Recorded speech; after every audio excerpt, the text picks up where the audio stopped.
Nós vimos em uma aula anterior o gráfico de velocidade versus tempo. Vamos agora ver o gráfico de posição versus tempo ainda no MRU.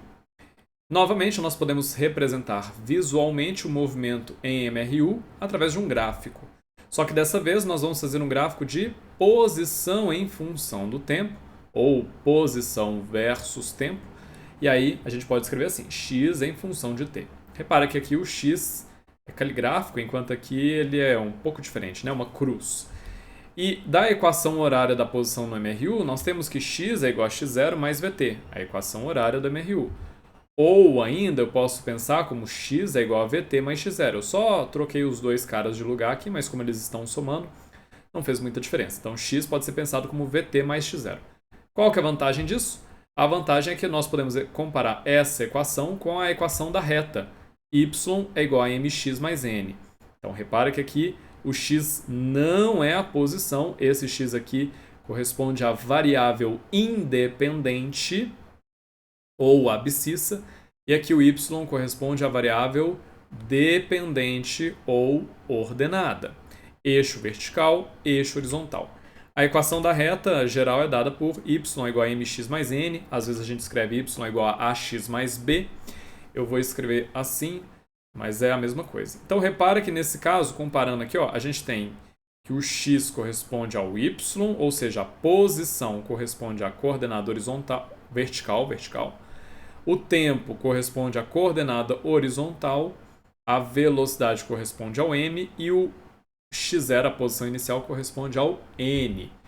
Então, na equação da reta y igual a mx mais n, o coeficiente angular m é o coeficiente angular, é o termo que multiplica o x, representa a inclinação da reta.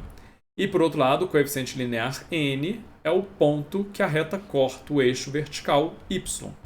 Então, em um gráfico de posição versus tempo no MRU, como x é igual a vt mais x0, então o m, ou seja, o m corresponde à velocidade, e a velocidade então é a inclinação da reta, e o n é o x0, ou seja, a posição inicial, é o ponto em que a reta corta o eixo vertical. Vamos ver alguns exemplos. Aqui eu tenho um objeto que sai de um ponto inicial que está à direita da origem, então a posição inicial dele é um valor positivo, e ele se move no sentido positivo do eixo. Repara aqui, ó, no sentido positivo do eixo. Então, tanto a posição inicial quanto a velocidade são ambos positivos. Por isso, o gráfico de posição em função do tempo corresponde a algo como esse aqui, ó. Repara que ele parte de um ponto S0, que é a sua posição inicial, que eu chamo de x0, aqui na figura é S0, mas ele parte então de uma posição inicial positiva e a inclinação da reta é positiva, o que significa que a sua velocidade é positiva, ele se move no sentido positivo do eixo. Aqui a gente tem uma outra situação em que ele parte da origem com velocidade positiva. Por isso, meu gráfico de posição em função do tempo, ele parte da origem e a inclinação da reta é positiva. Eu poderia ainda ter uma situação em que ele parte de um ponto, uma posição inicial negativa. Então aqui está a origem, para cá é positivo.